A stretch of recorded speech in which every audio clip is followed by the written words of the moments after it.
আফসোস তো এখানে নাই, তো এখানে একজন যে 200 বার ডেলি আল্লাহ বলে।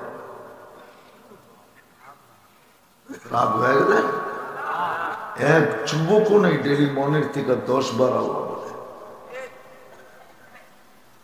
অথচ সারাদিন ভোগ করেন কাঠটা।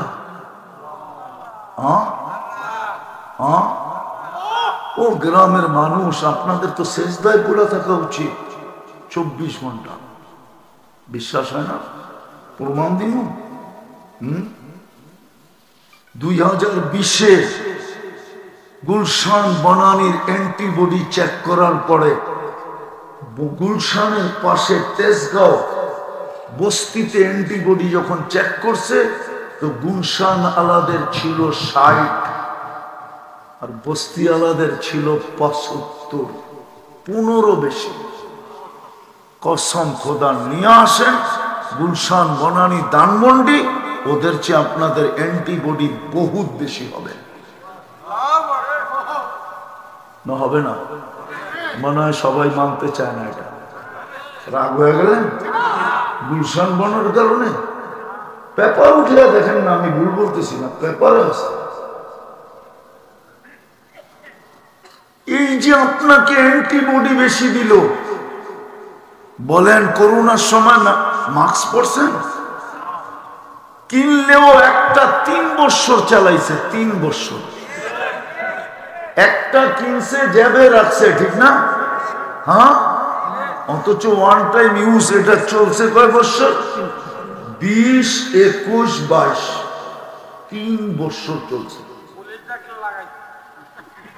মাস্ক পর্যন্ত মাঝে মাঝে আল্লাহকে কানতে কানতে বলছে, আল্লাহ কই পাঠায় দিলেন?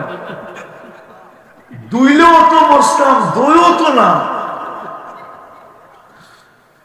3 বছর।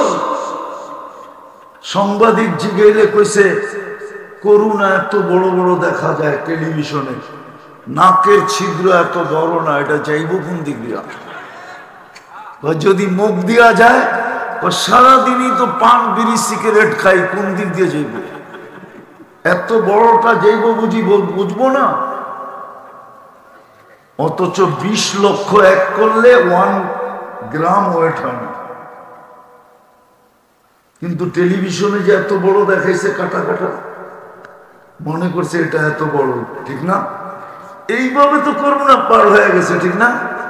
হ্যাঁ, কি বলেন? গরিব বেশি আক্রান্ত হয়েছে না ধনী? হ্যাঁ, গরিব বেশি হাসপাতালে গেছে না ধনী? হ্যাঁ, গরিব ভালো হয়েছে কি দিয়া? শুধু ফার্মেসিতে গেছে, 2 টাকার ট্যাবলেট খায়া ভালো হয়ে গেছে।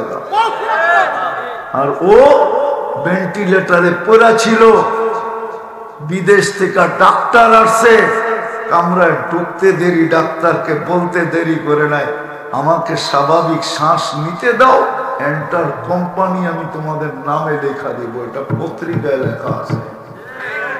আমি নাম বললাম না, কোন কোম্পানির মালিক বলছে, নাম জানি আমি।